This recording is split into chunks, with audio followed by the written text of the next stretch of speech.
Samedi 12 janvier 2019.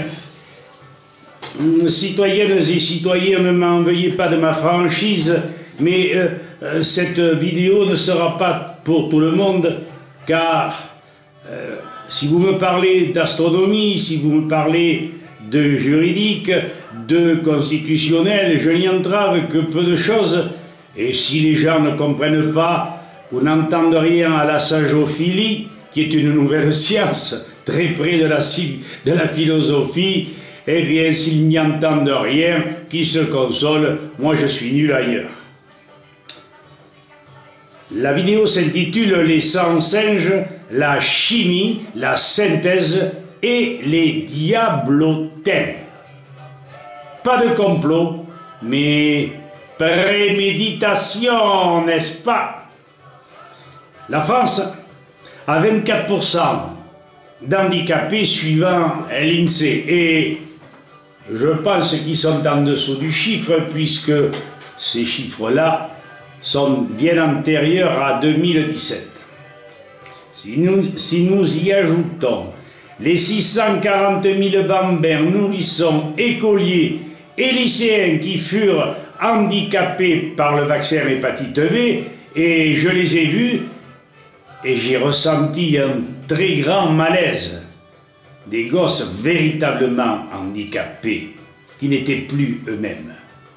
Donc, chaque année, si nous ajoutons ces 640 000, 650 000 gosses handicapés par ces vaccins, nous pouvons, sans guère d'erreur, arriver à 30% de personnes en France handicapées.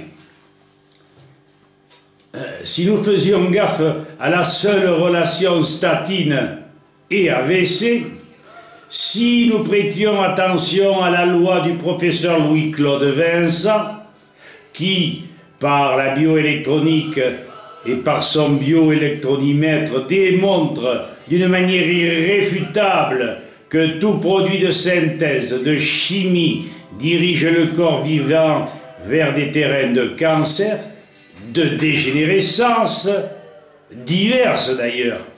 L'affaire est entendue, à laquelle s'ajoutent les avertissements des docteurs Klinghardt, docteur Mutter, regardez Dailymotion, Jacques Dodon, conférences Zurich et Genève de 2001 et 2003, puis les livres du docteur Ra, Cancer, fin d'une maladie de civilisation, je vous en ai déjà parlé, les mises en garde des professeurs Joyeux, de Lépine, sa femme, les thérapies du docteur Molinier, du docteur Amer et une foule d'autres thérapeutes.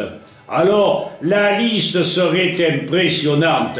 Et vous êtes tous ou presque subjugués par ces putains de produits chimiques de merde. Arrêtez de discuter sur des produits qui vous font du mal, nom de Dieu.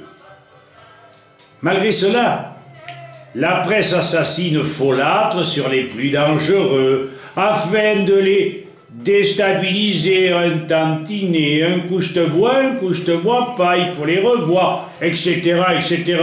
De qui se moque-t-on? N'en jetons plus, la cour des miracles est pleine. Et revenons à nos moutons, les 100 singes, la chimie et les diablotins. Jacques Crèvecoeur, Rupert Sheldrake, philosophe, ethnologue au pluriel, se penchèrent sur la morphogénétique. Si vous ne connaissez pas le terme, prenez le dictionnaire. Hein? Comme disait mon oncle, mon dictionnaire est rempli de poussière. Pas étonnant, il ne le compulsait jamais. Donc, dès 1942, ces gens se sont penchés sur cette morphogénétique. Notamment Jacques, qui s'attachait à l'observation de singes macaques de l'archipel japonais. Il s'aperçut, bien après d'autres chercheurs, que ces macaques, recevant des patates douces dont ils étaient friands, jetés sur le sable de leur habitat, finirent grâce à une jeune femelle qui eut l'intention de laver ses patates dans le torrent qui jouxtait l'environnement et que tous les singes se mirent petit à petit dans le coup et à leur tour lavèrent aussi leurs patates. En peu de temps, tous les singes de l'archipel, et sûrement pas par le téléphone, ni basque ni arabe, pigèrent le procédé sans une communication animale. Le message s'insinua dans leurs réflexes par l'opération miraculeuse de la nature. En ce qui concerne notre civilisation, affectée par l'introduction des produits de synthèse dans diverses branches de nos industries, produits d'entretien, soins corporels, médicaments, vaccins, ce, entre parenthèses, sable à effacer peut se comparer à une immense forêt très dense. Par les réflexes animaux et humains, peu à peu, un passage continuel sur cet itinéraire des humains et des bêtes, des quadrupèdes, sur des dizaines de kilomètres, fut, par leur passage répétitif, amplement ouvert, élargi et facilitant le passage de tous.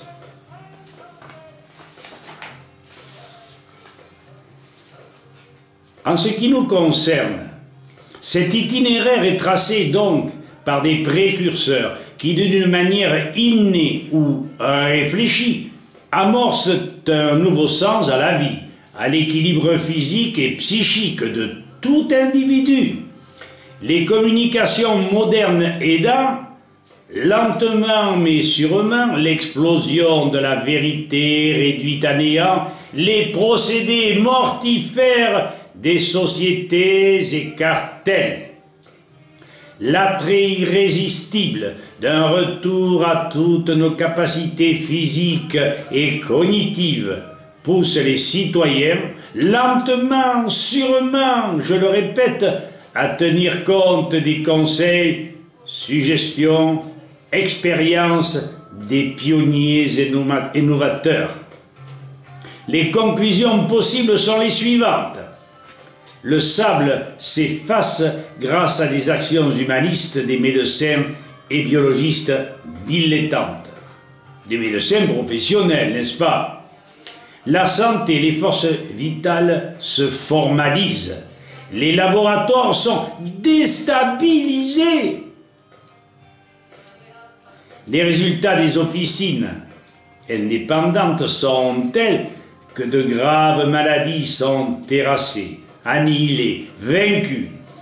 L'écran désinformationnel subit de tels dommages que journalistes et laboratoires changent leur charabia et scientisme par de propres et rigoureuses méthodes d'investigation. Les propagandistes qui naguère passaient pour fous, Dieu sait si je l'ai éprouvé, subissaient les vindictes de l'ordre, apparaissent aujourd'hui en pleine lumière sur une route désensablée, dégagée du fatalisme, mettant en place un nouveau comportement des foules. On rend à César ce qui appartient à Jules.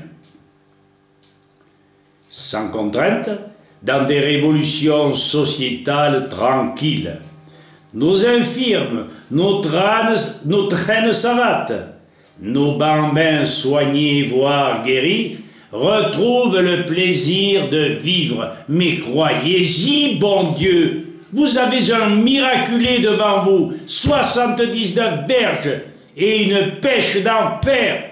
Ce n'est pas un miracle.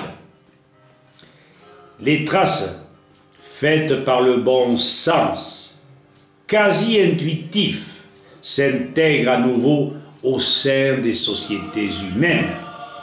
L'information passe alors sans la barrière de la cause principale de la mort des sociétés. J'ai nommé, qualifié, le profit.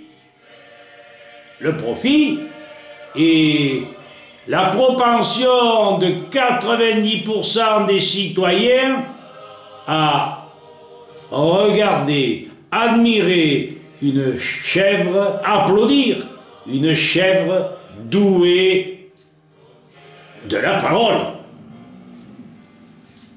Au fait, nous serions programmés pour vivre bien au-delà de 100 ans. 100 ans, ça entendons-nous peut-être même davantage. Mythe ou réalité, nos toubibs, nos pharmaciens sont prêts à vous le démontrer gratuitement, vous rendre service. Que voulez-vous de plus?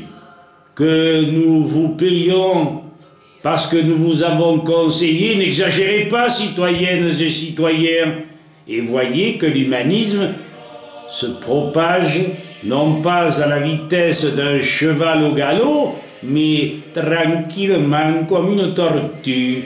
Mais nous arriverons au but que nous nous étions fixés, rendre le peuple heureux. Merci de m'avoir écouté, citoyennes et citoyens. Voyez, je suis un peu dans l'originalité, mais je préfère être aujourd'hui un original que hier un fou. Demain, vous me mettrez au Capitole après avoir pensé m'envoyer au bas de la roche tarpéienne.